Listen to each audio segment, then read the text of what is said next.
Rally'nin o deli çağı, Grup B. Aslında bu hafta Lancia'yı yapacaktım. Onun eski büyük görkemli zamanları ve üstüne Henri Toivone'nin nasıl ahını alıp bugünkü hallerine geldiklerini. Ama sonra konu Grup B'ye geldi. Grup B kesinlikle bir yarış serisi falan değildi bence. Ne izleyeni normalde, ne pilotları ne de arabaları. Hepsi birbirinden kırık, hepsi birbirinden deli. Lancia Delta S4, Audi Quattro, Peugeot 205 T16, Metro 6R4, Ari Vatanen, Timo Salonen, Michel Mouton, Henri Toivonen, Joachim Kunen. 1986 yılındaki o malum virajda Grup B tamamen bitti ve otomotiv dünyası özellikle FIA reklam payı, popülerlik ve hız uğruna ne kadar ileri gittiğini korkuyla fark etti. FIA'nın umurunda olan şey insanların uzaklaştığı rally dünyasına seyirci çekmek, markaların ise umurunda olan tek şey kazanmaktı ve bu uğurda nice canlar kayboldu. Grup B nasıl oldu da kuralsızlığın kural olduğu, pilotların canının hiçe sayıldığı, hatta seyircilerin hayatının bile hiçe sayıldığı bir yer haline gelmişti. O motor sporlarının altın çağındaki rally dünyasında ortaya çıkartılan ve zamanının çok ötesinde sadece ve sadece kazanmak için tasarlanan bu arabaları ve bu arabaların koltuğuna oturan gözünü budaktan sakınmayan pilotların dünyasını konuşacağız bugün. Çayınız kahveniz hazırsa hadi başlayalım.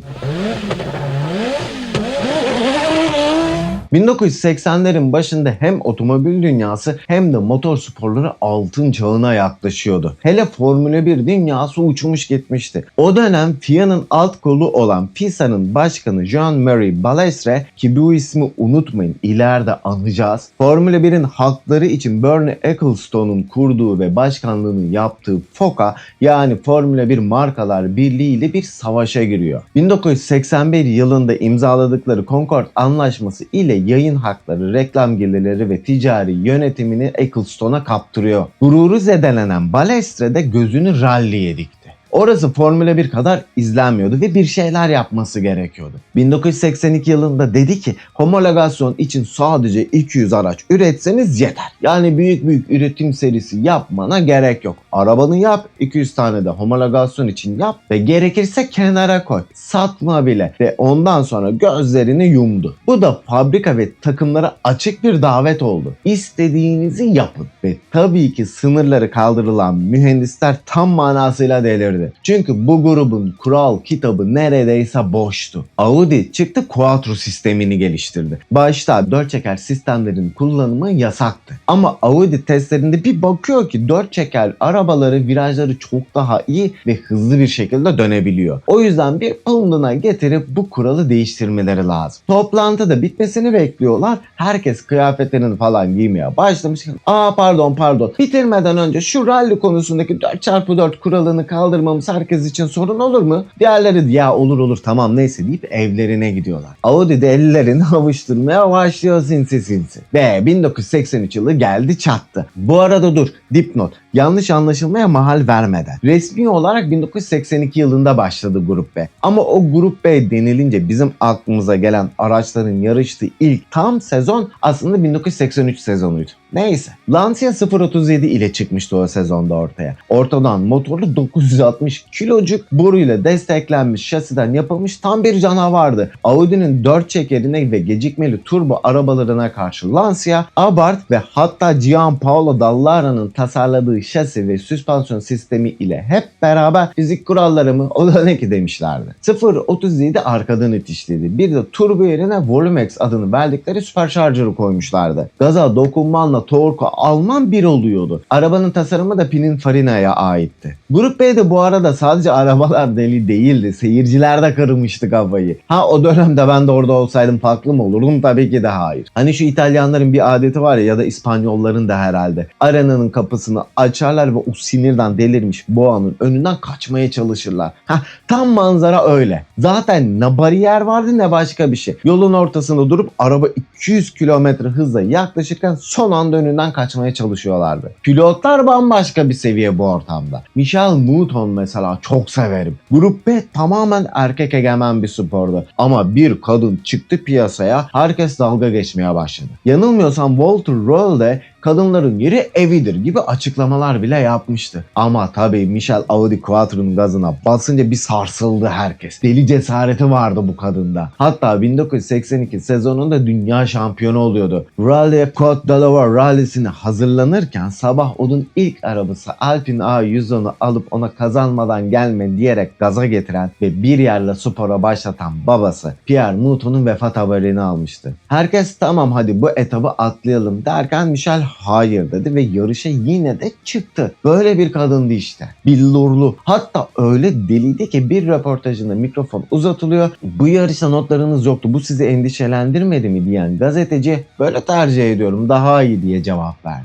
Lancia ise 1982'de apar topar yarışlara soktukları 037 modelinin çok büyük problemleri vardı. Ne Volumex doğru düzgün çalışıyordu ne de vites kutusu. 1982'de Korsika Rally'sinin daha ilk yarışlarında Attilio Bettega virajı alamayıp duvara çarptığında arabanın gövdesi kağıt gibi ezilip Bettega'nın iki bacağını birden kırdı. Zaten bu Korsika Rally'si Grup B için tam bir kabus olacaktı ileride. Neyse. Sonra rally dünyasının Senna'sı Henry Toivonen vardı. Grup B'nin ruhuydu bu çocuk. 26-27 yaşında ama yaşından büyük şeyler başarıyordu. 1982 sezonunda Opel Ascona 400 ile yarışıyordu. Daha kimler vardı. Colin McRae'nin babası Jimmy McRae vardı mesela. Ari Vatanen vardı, Timo Salonen vardı. 1982 sezonu böyleydi. Ama dediğim gibi tam sezon olarak Grup B 1983'te başlıyordu. 1983 sezonu iki devi karşı karşıya getirmişti. Bir tarafta Alman disiplini, diğer tarafta İtalyan kurnazlığı. Audi'nin altında Quattro vardı. Herkesi ezip geçeceğine emindi. Ama öbür tarafta da Cesare Fiorio'nun kurnazlığı vardı. Bu arada Lancia'nın malum homologasyon hilesi için kesin bir bilgi yok. Kimisi Stratos için yaptılar der, kimisi Delta S4, kimisi de bu Lancia 037 için. Jeremy Clarkson bu hikayeyi 037'de anlatmıştı ama 400 arabaya göre anlatıyor. Kitaba göre 81'e kadar 400 araba kuralı vardı. 82'de Grup B ile beraber 200'e düştüler. O yüzden Stratos için bu hileye başvurmaları daha muhtemel.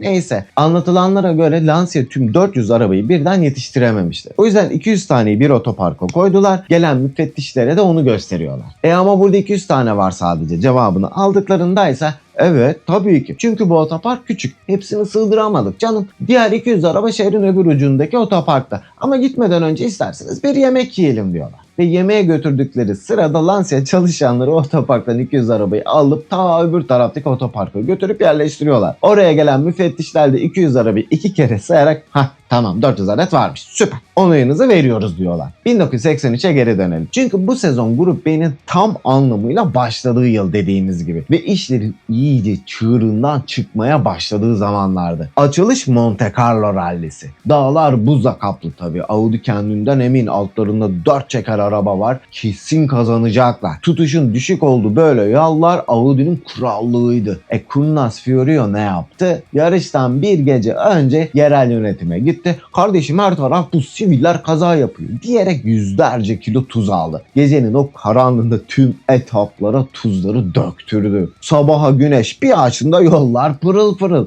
037 hafif şasisi ve kuru asfalt lastiklerin takıp uçmaya başladı. Bir de Fiorio'nun bir diğer kurnazlığı da kitaba bakıyor bu adam. Etap ortası lastik değiştirilmez diye bir kural olmadığını fark ediyor. Audi nasıl olsa hem kar hem asfalt var diyerek kar lastikleriyle çıkıp asfaltta debelenirken Lancia karın bitip asfaltın başladığı yerde pilotlar mekanikerler tarafından viraja gizlice yerleştirilen lastikleri bulup değiştiriyor. Ve sonuç olarak bu yarışta Walter Roll ve Marco Allen 1 ve 2. olarak bitiriyorlar. Daha dakika 1 gol 1 yaptı Lancia anlayacağınız. İkinci yarış İsveç yarışıydı. Kar ve buz. Lancia ise çıkıp yarışa katılmayacaklarını söylediler. Audi'nin kazanacağı belli olan bir yarışa çıkıp bütçe falan harcamak istemediler. Uyanıklar o bütçeyi Korsika rallisine sakladılar. O mis gibi asfaltta Audi zorlanıp kazalar yaşarken Lancia o viraj senin bu viraj benim kayarak ilk 4 sırayı kapattı. Bu sezon hep böyle geldi gitli geçti. Toprakta ve çamurda Michel Mouton ve Hannu Mikkola, asfaltta Walter Roll ve Marco Allen ve nihayet Ekim Ekim ayı geldiğinde Sanremo rallisinde son darbe indi. Kendi evinde Lancia podyumu tamamen kapadı. 1, 2 ve 3. sıralar ve pilotlar şampiyonluğu Hannu Mikkola'ya gitmesine rağmen markalar şampiyonluğu Lancia'nın oldu. Zaten bu olay arkadan itişte bir arabanın rally şampiyonasını kazandığı son sezon olmuştu. Tam bir şampiyonluktan bahsediyorum bu arada. Tek bir ayak değil. Bildiğim bir devir kapandı desek yeridir. Geldik mi 1984 sezonuna. Bu sezon büyük bir ihanetle başladı. Walter Röhrl Lancia'dan ayrılıp kime gitti? 1983'teki can düşmanları Audi'ye. Audi Lancia'dan büyük intikam aldı böylece. Parayı bastırıp transfer ettiler. Bir de Walter Röhrl'ün klasik ben her yarışta yarışmak istemiyorum. Keyif alacağım yarışta yarışırım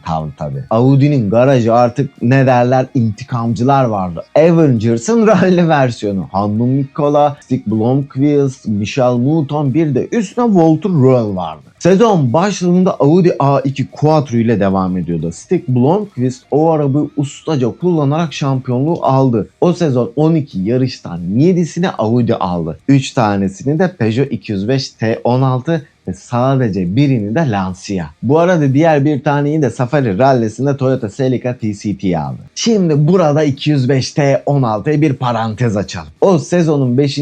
ayağında yani Fransa'daki Korsika Rally'sinde bir araba çıktı ama ne çıkış. Peugeot 205 T16. O zamanlar takımın başında Jean Todt vardı. Bu ismi Formula 1'i kurcalayanlar iyi bilecektir. 1994'ten 2007'ye kadar Ferrari'nin Formula 1 takımının başında kalmıştı. Ferrari'nin kasıp kavurduğu zamanlar tabii. Hey gidi Ferrari hey. Nereden nereye ya? Neyse. Jean Todt Peugeot'un başındaydı ve hem Audi'nin hem de Lancia'nın hatalarından notlarını almış, derslerini çalışmıştı. Audi 4 çeker ama motoru önde. Bu da arabayı kafadan kayar hale getiriyor ve hantal yapıyor. Lancia ise hafif ve ortadan motorlu ama sadece arkadan itiş. O zaman biz de çakalım ikisini birbirine diyor. Ve alıyorlar 205'i. Arka koltukları söküp turbo motoru pilotun tam ense köküne yerleştirdiler. Bir de mis gibi bir 4 çeker sistemi yaptılar. Oh tamam. Direksiyona da gözü kara finliği koydular. Ari Vatanen. Sezonun başını kaçırdılar ama geç girdikleri sezonda 9.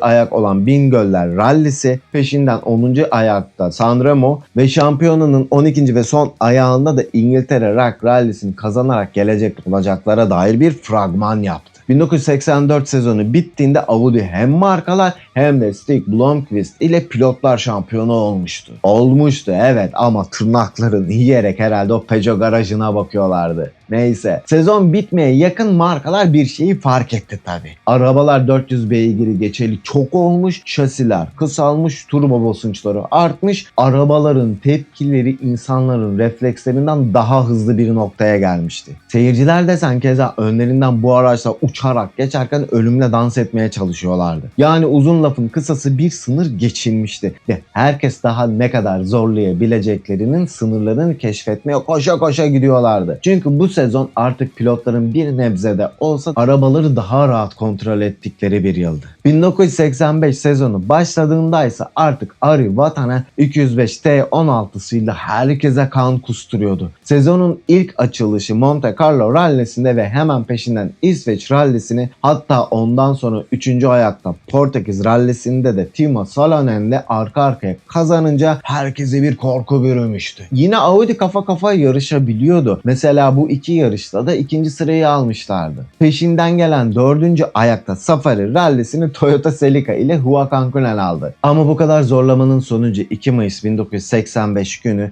5. ayak olan Korsika Rally'sinde Lancia 037'nin koltuğunda oturan Attilio Bettega ormanın içinde sınırları zorlarken arabanın kontrolünü bir anlık kaybetti. Araba ağaca tam da sürücü kapısının oradan çarptı ve Bettega maalesef hayatını anında kaybetti. Bu kazadan sonra arabalara tabut gözüyle bakılıyordu. Ha durdular mı derseniz tabii ki de hayır. Ama Lancia bu kazadan sonra anladı ki arkadan itişle olmayacak. Başka bir canavar yapmaları gerekiyordu. Sezonun son yarışı olan 12. ayakta da o canavarı salacaklardı. Bu arada bu yarıştaki tek kaza da bu değildi. Vatanen de büyük bir kaza yaşadı. Bir dönüşte arabanın kontrolü kaybedildi ve arka arkaya taklalar atmaya başladı araba. Allah'tan bu ölümlü bir kaza olmadı. Ama FIA'nın gözünü öylesine bir para, prestij ve şov hırsı o kadar bürümüştü ki hiç durun güvenlik şu bu demedi. Tam gaz devam dedi. Rally çünkü iyiden iyiye parlamaya başlamıştı. Neyse hüznü silelim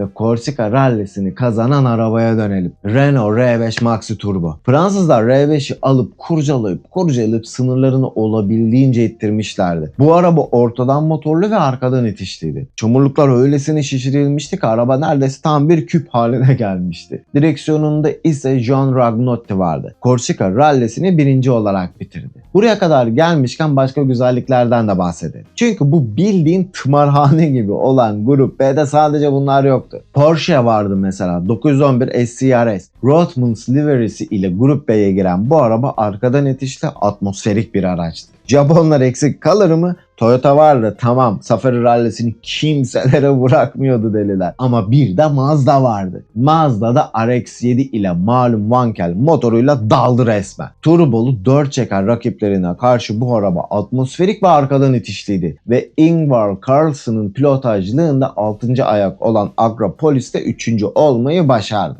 Ama sınırları sen bu kadar zorlarsan körüne çekirge bir zıplar, iki zıplar derler ya. Şampiyonanın 8. ayağı olan Arjantin rallisinde daracık yollarda ayağını gazdan çekmeyen Ari Vatanen o yolda saatte 190 km hızla giderken ufacık bir çukura girdi ve araba taklalar atmaya başladı. Vatanen'in göğsü ezilmiş, kaburgaları, bacakları kırılmıştı. Kurtulma şansı çok düşük görülüyordu. Daha sonraki bir röportajında beni hemen alıp en yakın hastaneye yetiştiren helikopter olmasaydı iç kanamam yüzünden benim sonum olabilirdi demişti. Buradan sonra Ari Vatanen bir daha hiç Grup B'de yarışamadı. Geri dönüşü ancak 1987'de olabildi. Herkes hem Korsika hem de Arjantin'den sonra Peugeot'un bittiğini sanarken özellikle Korsika rallisinden sonra Timo Salonen parlamaya başladı. Altındaki araba ve ağzındaki meşhur sigarasıyla. Arka arkaya 6, 7, 8 ve 9.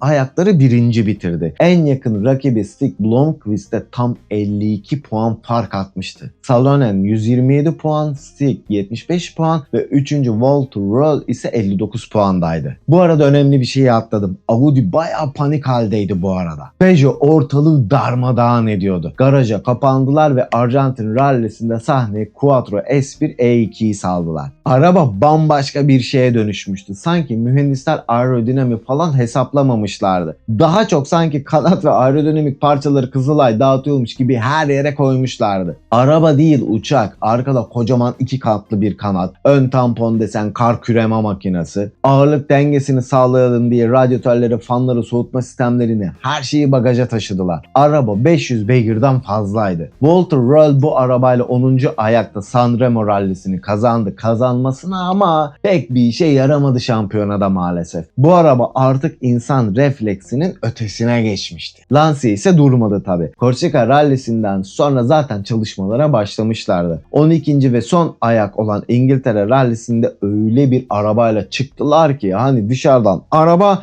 içi tam delilik. Ortadan motorlu 4 çeker karbon kevlardan yapılma. Hele motor Twin Charge. Yani hem büyük bir turbo hem de Volumex Supercharger. Yani Supercharger alt devirleri bağıra çağıra dolduruyor. Motor devirlendiği anda da turbo devreye giriyordu. Turbo gecikmesi falan da neymiş efendim? Kabul etmiyoruz dediler. Fabrika verilerine ve resmiyete göre sorsan 480 beygir de dedikodulara göre 600 beygire dayanmıştı güç. Toprakta bile 0-100 hızlanması 2.3 saniye denir. Koltuğa da bizim deli olan Henry Toivonen'i oturttular. Ve Toivonen o S4 ile ilk yarışında İngiltere Rock Rally'sinde herkesi geçip birinci olmuştu. Ve bu arada bu yarışta başka bir canavar daha çıktı piyasaya. Metro 6 R4 çıktığı gibi de podyumda yerini aldı. 1985 yılı biterken artık kimse gülmüyordu. Herkesin gözü dönmüştü çünkü. 1986 sezonunda da artık ortalık bildiğin savaş arenasıydı. Takımların ve fabrikaların yaptığı o 600 beygirlere çıkan arabalar artık tamamen insan fizyolojisinin ve reflekslerinin tamamen ötesine geçmişti. Walter Roll bile çıkıp benim arabanın hızına yetişemiyor, bu arabalarda anı yaşarsan ölürsün diyordu. Ama gel gör ne takımların, ne sponsorların, ne de o FIA başkanı Jean-Marie Balestrin'in hiç durmaya niyeti yoktu. Çünkü reytingler Formula 1'i bile geçmişti. İnsanlar delirmişti diyorum ya. Peugeot Michel Mouton'u Audi'den kapmıştı bu arada. Neyse. Ocak ayında daha ilk yarış olan Monte Carlo'da Toivonen ve kopilotu Sergio Cresto daha çıkar çıkmaz Delta S4 ile şovunu yapmış. Kaza yapıp arabayı dağıtmasına rağmen böyle iplerle bağlayarak yarışı kazanmıştı. Herkes Toivonen için bu adam da bu araba da ölümsüz demeye başlamıştı. Ama tabi bilmiyorlardı ki 2 ay sonra bu efsane paramparça olacak. Neyse. İkinci yarışı Juan Cancunen kazanmıştı 205 turbosuyla. Toivonen ise motor arızası sebebiyle çekilmek zorunda kalmıştı. Ve sonra 5-8 Mart arası yapılan 3. ayak Portekiz rallisi geldi. 5 Mart 1986 Portekiz rallisi. Lagoa Azul etabı. Daha ilk etap ha. Seyirciler her zamanki gibi deli. Binlerce insan yolun kenarında, hatta ne yolun kenarı ya, direkt ortasında durmuş, arabalar gelince kaçmanın planlarını yapıyorlardı. Pilotlar da o seyircilerin arasına saatte bilmem kaç kilometre hızla kör şekilde dalıyorlar. Seyirciler son anda gülerek ve eğlenerek kaçışıyorlardı önünden arabaları. Ford RS200'ü kullanan Portekizli pilot Joaquim Santos, ki Ford RS200'ü burada pek anmadık ama o da hatırı sayılır bir arabaydı. Ortadan motorlu. Etaba başlandı. Bir tepenin ardındaki kör bir viraja tam gaz girip karşısında yolun ortasında bir sürü insanı görünce onları ezmemek için bir refleksle direksiyonu kırdı ama 500 beygirlik kısa şasili Grup B canavarı bunu affetmedi. Araba bir anda tutuşu kaybetti, yoldan fırladı ve yol kenarında üst üste yığılmış kalabalığın ortasına daldı. Ortalık savaş yeri gibiydi. Korkunç bir tablo vardı ortada. 3 seyirci olay yerinde anında hayatını kaybetti. Aralarında çocuklar da olan 30'dan fazla insan ağır şekilde yaralandı. 4. kişi de daha sonra hastanede vefat etti. Etap bir anda kan gölüne döndü. Bu kazadan sonra Peugeot, Audi ve Lancia dahil olmak üzere tüm fabrika takımları yarıştan çekildiklerini duyurdular. Pilotlar da yakındaki Hotel Estoril Sol'de buluşup ciddi seyirci güvenliği eksikliği ve bu kaza yüzünden oy birliğiyle yarışmaktan çekildiklerini duyurdular. Özellikle hayatını kaybedenlere duydukları saygı ve güvenlik kaygıları yüzünden. Bu yarışta yerel başka pilotlar yarıştı daha çok. Ama Balestre ne yaptı? Pilotları korkaklıkla suçlayıp bu kararlarını tamamen reddetti ve grevi kırıp yarışmaya devam eden özel ve amatör ekipleri tebrik etti. Pilotları ve protestolarını kendi otoritesine ve federasyona karşı bir meydan okuma olarak gördü.